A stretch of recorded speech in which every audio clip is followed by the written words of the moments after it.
Bonjour et bienvenue à Pasteur, j'ai une question. Aujourd'hui, nous sommes avec une question de Franck, en France, qui nous demande « Existe-t-il une différence entre le baptême du Saint-Esprit et le baptême de feu ?» C'est une excellente question, donc je répète la question. Est-ce qu'il y a une différence entre baptisé du Saint-Esprit et baptisé de feu? Alors évidemment, il faut qu'on aille voir le texte et on va aller dans l'Évangile selon Matthieu, mais on l'a aussi dans Luc et on l'a aussi dans Marc.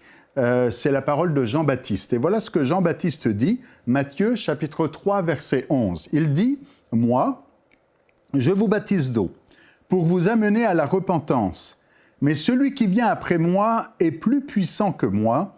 Je ne suis pas digne de porter ses souliers. Lui, il vous baptisera du Saint-Esprit et de feu. » Donc Jean fait référence ici à un baptême de Saint-Esprit et de feu, ou, si on dissocie, à un baptême de Saint-Esprit et un baptême de feu. Est-ce la même chose?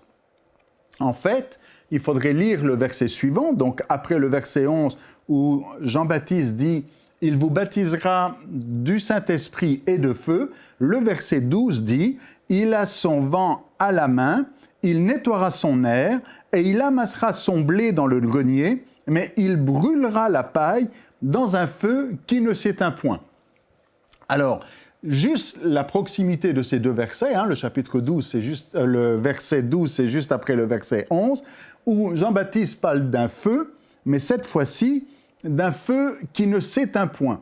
Donc il parle d'un baptême de feu, et juste après d'un feu qui ne s'éteint point, d'un feu où il est question de nettoyer son aire, de brûler la paille. Donc on comprend qu'il y a séparation ici, et qu'on fait référence là à un jugement dernier, à un temps eschatologique où il y a un feu de purification, où ce qui est mauvais est brûlé dans un feu qui ne s'éteint point, et ça fait référence au baptême de feu. Alors ça vient peut-être nous mêler un peu, en disant, mais traditionnellement, peut-être que vous avez déjà chanté ce genre de chant qui dit « Baptise-moi de feu », et puis on fait référence au Saint-Esprit ici comme un feu dévorant qui vient baptiser, embraser, et puis donner le feu de Dieu dans notre vie.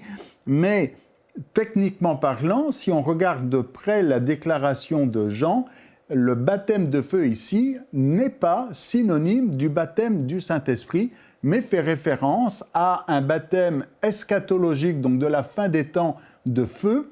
Et ici, ça correspond plus à un jugement, à une séparation entre le bon du mauvais. Alors, d'où vient la confusion ? Déjà, on pourrait remonter à l'histoire de Élie le prophète dans 1 Roi chapitre 18, verset 36. Dans cette histoire, où vous savez, il y a une confrontation entre les Baals et puis Dieu d'Israël, et Élie vient défier le peuple en disant « Il va falloir faire une différence entre le Dieu d'Israël, le vrai Dieu, et les Baals, lequel des deux vous voulez servir ?» Et la preuve va être faite par le feu, si on peut dire les choses ainsi, où Élie va dire, dans 1 Roi chapitre 18, verset 36, « Eh bien, que l'on sache aujourd'hui que tu es le Dieu d'Israël, que je suis ton serviteur, et que j'ai fait toutes ces choses par ta parole. » Verset 37, « Réponds-moi, Éternel, réponds-moi afin que ce peuple reconnaisse que c'est toi, Éternel, qui es Dieu, que c'est toi qui ramènes leur cœur. » Et le feu de l'Éternel tomba. Et là, on a en effet le feu de Dieu qui tombe, qui vient brûler l'Holocauste, et ce feu qui descend, va être la démonstration que Dieu est un Dieu réel, vivant. Les Baals n'ont pas répondu, mais le Dieu d'Israël répond par le feu. Quand le peuple vit cela, ils tombèrent sur leur visage et dirent « C'est l'Éternel qui est Dieu, c'est l'Éternel qui est Dieu. » Alors, on va faire l'amalgame un petit peu avec le feu ici qui vient démontrer, prouver que c'est l'Éternel qui est Dieu, et on a le jour de la Pentecôte. Et qu'est-ce qui se passe le jour de la Pentecôte? Dans Actes chapitre 2, le jour de la Pentecôte, les disciples sont réunis et ils sont tous ensemble dans un même lieu, et tout à coup, Acte 2, verset 2, Tout à coup, il vint du ciel un bruit comme celui d'un vent impétueux. Il remplit toute la maison où ils étaient, et il est dit au verset 3, des langues, semblables à des langues de feu.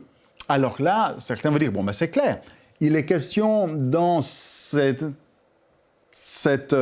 journée de la Pentecôte, dans cet événement de la Pentecôte, de langues de feu, et justement, Jean le Baptiste avait annoncé que Jésus baptisera du Saint-Esprit et de feu.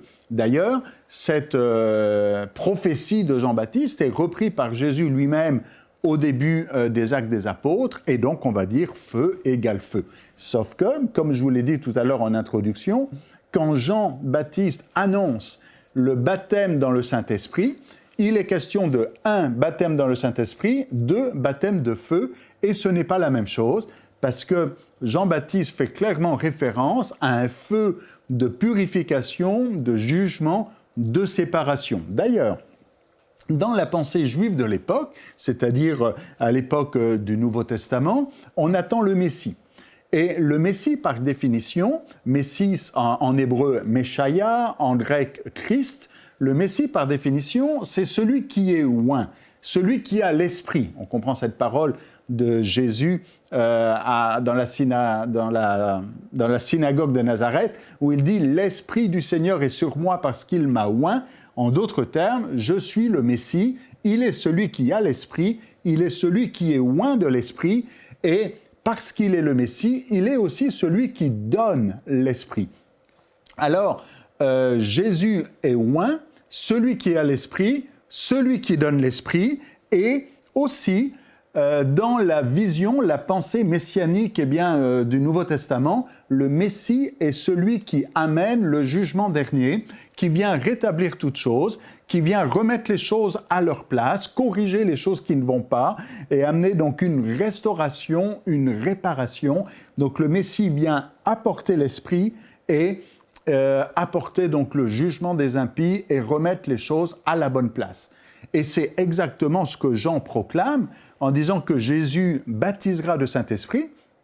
Donc, il est le Messie qui amène l'Esprit.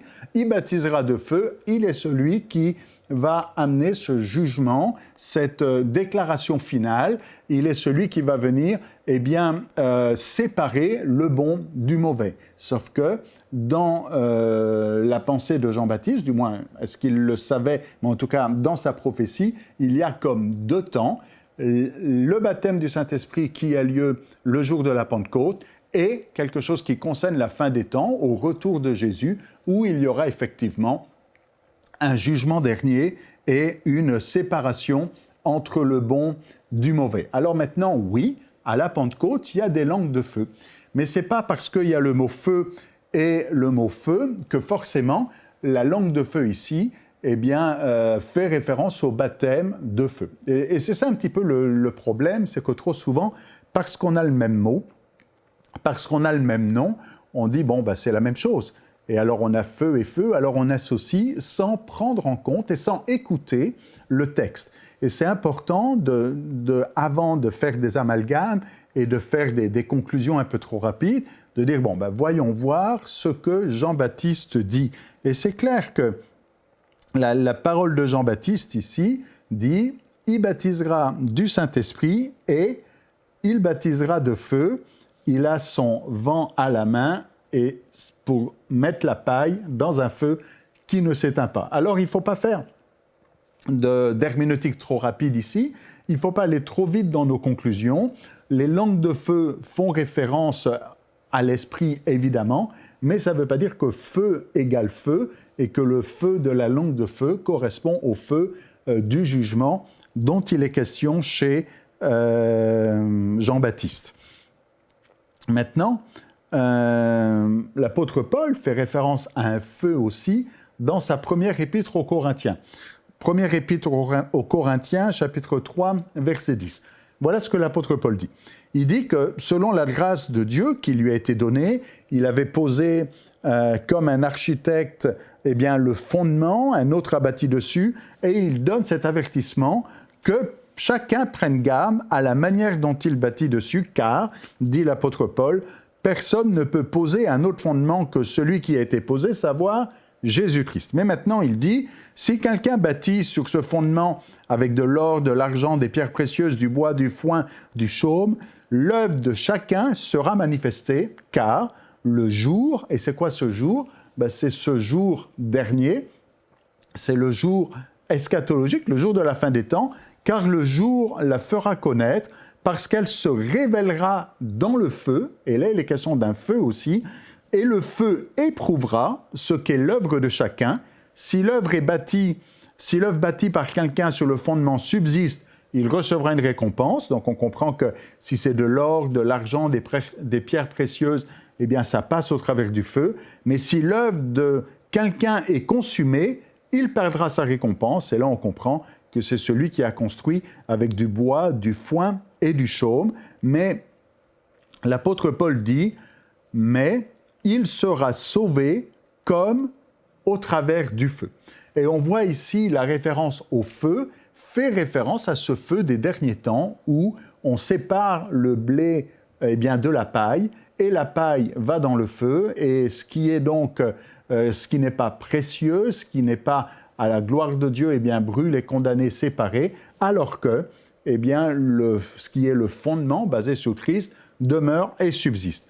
Alors, Paul, quelque part, reprend un peu la pensée de Jean-Baptiste où, oui, Jésus baptise du Saint-Esprit et le baptême de feu fait référence à ce feu eschatologique.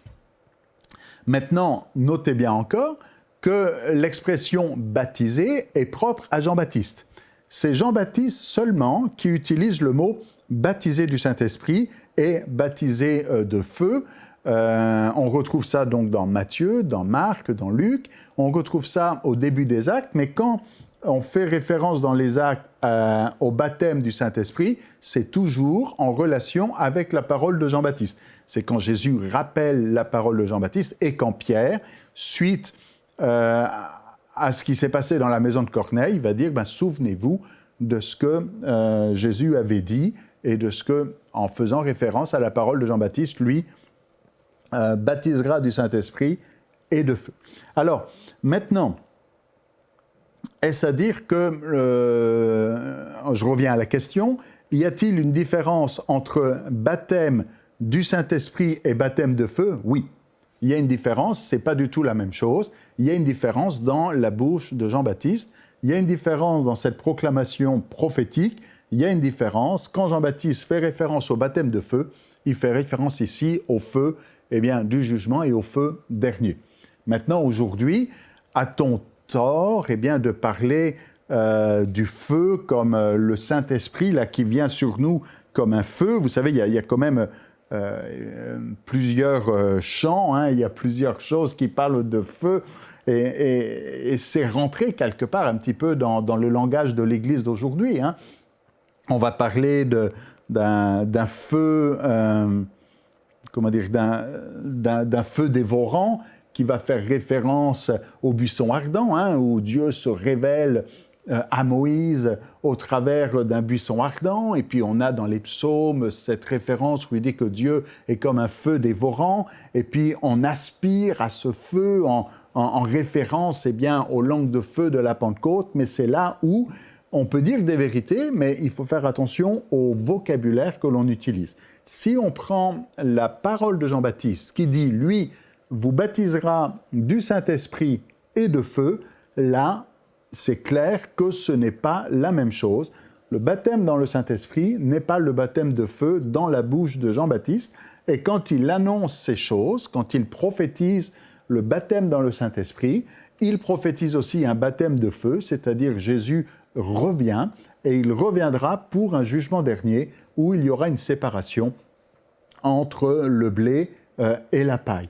Maintenant, a-t-on tort aujourd'hui de parler du feu de l'Esprit? Les langues de feu sont là. On voit que le Saint-Esprit a aussi cette action de purification. Et on le voit surtout dans la manière dont Paul s'exprime concernant le Saint-Esprit, qui va purifier, qui va renouveler, qui va sanctifier. Donc, on a un petit peu ce rôle-là de purification que peut avoir le Saint-Esprit. On a les disciples d'Emmaüs quand ils rencontrent Jésus ressuscité, ils vont avoir cette réflexion, notre cœur ne brûlait-il pas au-dedans de nous? Alors c'est pour ça qu'on va souvent faire référence, excusez-moi, on va souvent faire référence au Saint-Esprit comme à ce feu qui vient nous embraser, nous enflammer, nous amener à devenir bouillants, tout feu, tout flamme. Hein, c'est des expressions qu'on utilise en français assez souvent. Et puis donc, on fait référence à l'œuvre et à l'action du Saint-Esprit comme étant un feu dans notre vie qui vient donc nous amener une chaleur, amener une vie, amener une flamme et amener aussi une purification, une séparation des choses mauvaises dans notre vie. L'image n'est pas mauvaise, l'image est juste, l'image est vraie, mais elle ne sort pas quelque part de la bouche de Jean-Baptiste et de cette phrase « Il vous baptisera de Saint-Esprit et de feu ». L'image vient davantage un petit peu d'autres textes que l'on va avoir un petit peu dans la Bible, et ce n'est pas faux que de parler du Saint-Esprit comme étant un feu qui vient nous embraser, nous purifier et amener une chaleur en nous, et que ce feu de Dieu amène aussi la présence de Dieu dans notre vie, et que Dieu est comme un feu, et que donc on a là ici l'image du feu comme étant le Saint-Esprit, d'accord, mais certainement pas par rapport à Jean-Baptiste. D'ailleurs, d'autres textes un petit peu du Nouveau Testament, l'apôtre Pierre, par exemple, on a parlé de Jean-Baptiste, on a parlé des Actes des Apôtres avec Luc, on a parlé de Paul, mais Pierre va dans le même sens. Quand Pierre fait référence à un feu, dans 2 Pierre, chapitre 3, verset 7, il dit « Mais par la même parole les cieux et la terre d'à présent sont gardés et réservés pour le feu, le jour du jugement, de la ruine des hommes impies. » Donc quand Paul, quand Pierre, quand Luc, quand les évangélistes et quand Jean-Baptiste fait référence au feu, ils font référence à un feu des derniers temps, ce jour où du jugement, pour reprendre la parole de Pierre ici, ce jour du jugement où il y aura un jugement, une ruine qui va tomber sur les hommes impies.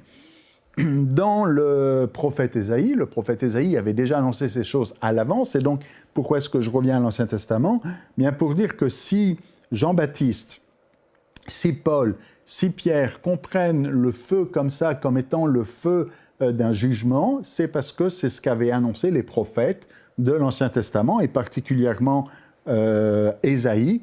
Ésaïe, chapitre 30, verset 30, « L'Éternel fera retentir sa voix majestueuse, il montrera son bras prêt à frapper dans l'ardeur de sa colère, au milieu de la flamme d'un feu dévorant, de l'inondation, de la tempête et des pierres de grêle. » Alors, quelque part, si on veut être juste, si on veut être précis, parce que des fois c'est important d'être précis dans son vocabulaire, particulièrement quand on fait de la théologie, donc si on veut être précis, quand on demande le baptême de feu, c'est qu'on demande la colère de Dieu, le jugement de Dieu sur notre vie. Et je ne suis pas sûr que c'est de ce baptême-là que vous ayez envie d'être baptisé.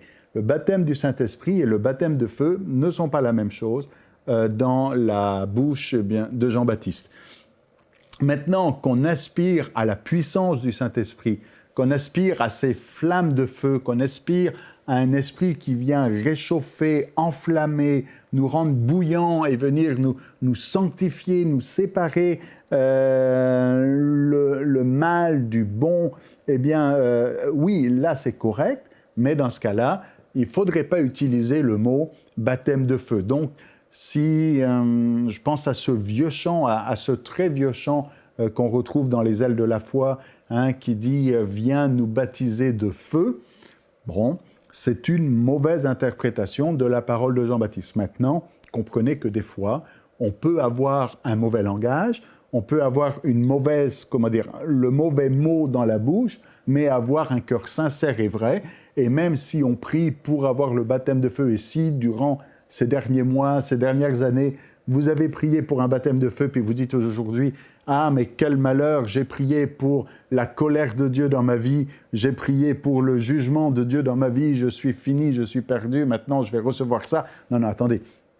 Même si vous avez utilisé un mauvais vocabulaire, même si vous n'aviez pas forcément le mot juste, même si vous n'aviez pas fait la nuance ou la distinction entre baptême du Saint-Esprit et baptême de feu, Dieu, lui, est capable de voir la sincérité de votre cœur en disant, bon, il a dit ce mot, il a dit cette phrase, il a utilisé ce verbe, mais au fond de lui, eh bien, Dieu sait ce qu'il y a au fond de votre cœur. Il dit, bon, au fond de cette personne, en fait, ce qu'il veut, c'est la puissance du Saint-Esprit, c'est l'onction, c'est la gloire de Dieu dans sa vie, c'est ce feu dévorant, mais comme un feu qui vient embraser, illuminer, réchauffer, fortifier. Et dans ce cas-là, Dieu est capable de faire la différence. Alors, ne soyez pas troublés en écoutant cette vidéo en disant « Bon, j'ai mal prié, j'ai mal parlé, je n'avais pas le bon vocabulaire. » Dieu est capable de faire la part des choses et connaître la sincérité de votre cœur. Maintenant, quand on prend conscience et quand on réalise ces choses, et puis si vous n'êtes pas tout à fait convaincu encore, je vous invite vraiment à relire ce texte de Matthieu 3, 11 et 12, et de dire, mais on a dans le même passage la référence au baptême dans le Saint-Esprit, baptême de feu, et alors qu'on parle de baptême de feu, le verset d'après vient éclairer et signifier ce qu'est ce feu. Ce feu ici, c'est ce feu eschatologique, donc ce feu de la fin des temps, ce feu du jugement. Alors, si durant ces dernières années, ces derniers mois, il y avait une confusion sur ces deux baptêmes, Dieu est capable de faire la différence dans votre vocabulaire. Ce qui est important aujourd'hui, c'est d'être sincère, mais quand on sait, maintenant, si vous réalisez, si vous comprenez qu'en effet, il y a une différence, alors vous allez réajuster votre vocabulaire, vous allez réajuster votre façon de parler, votre façon de prier, pour être davantage, pour être plus précis et pour être plus près du texte biblique et de dire, bon, maintenant, Seigneur, moi, ce que je veux, c'est le baptême du Saint-Esprit tel qu'il est mentionné ici. Le baptême de feu, je comprends que c'est pour la fin des temps, mais je veux l'Esprit comme cette onction de Dieu dans ma vie. Notez bien que si Jean-Baptiste utilise l'expression « baptisé du Saint-Esprit », le mot « baptême » et « baptisé » est très peu utilisé ensuite dans les Actes des Apôtres. Et les seules fois où Luc utilise le verbe « baptiser », ça va être en référence à Jean, comme je l'ai dit tout à l'heure. Luc utilise d'autres verbes. Il utilise le verbe « rempli ». Il utilise le verbe « descendre ». Le Saint-Esprit descend sur eux. Le Saint-Esprit les remplit, le Saint-Esprit donc les inonde. Et quelque part, si on veut avoir le mot juste et le mot vrai, on va non seulement demander le baptême dans le Saint-Esprit, mais plus par rapport aux verbes utilisés par Luc, y compris les verbes utilisés par Paul, quand Paul dit « soyez remplis du Saint-Esprit », ça c'est le mot juste, ça c'est le mot vrai. La prière que nous devons formuler est une prière qui demande à Dieu d'être rempli, d'être inondé, d'être immergé de son esprit. Donc si vous demandez à Dieu, ne lui demandez pas seulement le baptême dans le Saint-Esprit, mais demandez-lui cette immersion. D'ailleurs, c'est ce que signifie le mot baptisé. Le mot baptisé veut dire immergé. On le comprend au niveau du baptême d'eau, et puis dans nos églises, traditionnellement, quand il y a un baptême d'eau, il faut que ce soit une immersion dans l'eau. Il en va de même concernant ce baptême dans le Saint-Esprit. Le baptême dans le Saint-Esprit, c'est une immersion, c'est-à-dire être rempli, être immergé, être submergé par le Saint-Esprit. Donc le vocabulaire à utiliser n'est pas baptisé de feu, ça c'est clair, et même par rapport au verbe baptiser, le baptême peut être cette première phase. D'ailleurs en français aujourd'hui, quand on parle de baptême, on fait souvent référence à quelque chose d'initiatique. On va parler de baptême de l'air. Baptême de l'air quand quelqu'un prend l'avion pour la première fois. Et donc, on fera référence peut-être au baptême du Saint-Esprit comme étant la première fois que l'on a été immergé, rempli, mais le mot vrai, le mot juste, si vous voulez être précis dans vos prières, eh bien, ça va être de parler, eh bien, d'être rempli. Donc aujourd'hui, pour conclure, j'aimerais vous inviter à faire ce genre de prière, peut-être à ne plus prier pour être baptisé de feu, mais dire « Seigneur, je veux être rempli ». Pas avoir été rempli. Il y en a qui, un jour, ont été baptisés. Mais ce qui est important, ce n'est pas la première fois uniquement, mais c'est le aujourd'hui. Si tu as été baptisé du Saint-Esprit, la question c'est est-ce qu'aujourd'hui tu es toujours rempli du Saint-Esprit? Pas simplement l'avoir été à un moment donné de ta vie, mais l'être encore aujourd'hui. Alors, dans cette question que Franck nous a posée, y a-t-il une différence entre baptisé du Saint-Esprit et baptisé de feu? On a fait la part des choses et on a vu que c'était différent, mais la parole de Dieu doit nous ramener aussi à notre expérience quotidienne, notre expérience d'aujourd'hui, et de dire, bon, le baptême, ce n'est pas juste une expérience unique, le baptême du Saint-Esprit, ce n'est pas juste à un moment donné, j'ai vécu ma Pentecôte, j'ai vécu un baptême dans le Saint-Esprit et ça a été formidable, c'était la première fois. La question, c'est d'être capable de parler au présent. Es-tu aujourd'hui toujours baptisé dans le sens immergé? Vous savez, en grec ancien, et on trouve la Bible, le Nouveau Testament a été écrit en grec, mais on trouve d'autres textes grecs qui parlent eh bien, de batailles navales. Si vous vous souvenez de films d'époque, de péplum, un peu comme Ben-Hur par exemple, eh bien, il peut y avoir de grandes batailles navales. Donc on voit ces galères romaines, des batailles navales, et on disait, en utilisant les mots grecs antiques, les mots grecs de l'époque, quand un bateau était coulé, on disait qu'il était donc immergé et on utilisait le verbe « baptiser ». Donc un bateau baptisé, à cette époque-là en grec, c'est un bateau qui avait coulé et qui était au fond de l'eau et qui restait au fond de l'eau. Et quelque part aujourd'hui, ça va être important de dire le baptême, c'est pas juste avoir été plongé dans le Saint-Esprit, mais c'est cette immersion et c'est rester toujours baptisé, toujours rempli, toujours immergé. Alors aujourd'hui, si ce n'est pas le cas, s'il y a de la place pour plus de Saint-Esprit dans ta vie, eh bien je t'invite à prier dans ce sens-là et dire « Seigneur, je ne veux pas avoir été rempli du Saint-Esprit, mais je veux être rempli du Saint-Esprit. » Si vous ne l'avez jamais été, c'est une promesse que le Seigneur nous a faite. Jean-Baptiste dit « Jésus vous baptisera ». C'est une prophétie qui est là. Cette promesse est pour vous, comme dit l'apôtre Pierre le jour de la Pentecôte. Elle est pour vous et pour tous ceux qui croient. Et aujourd'hui, c'est important de dire « Seigneur, je veux être baptisé, je veux être rempli ». Que le Seigneur vous bénisse. Je vous laisse avec ces paroles. Nous espérons que cette émission vous a béni. Si vous aussi vous avez une question biblique sans réponse, envoyez-la nous par email à pasteurj'aiunequestion@enseigne-moi.com.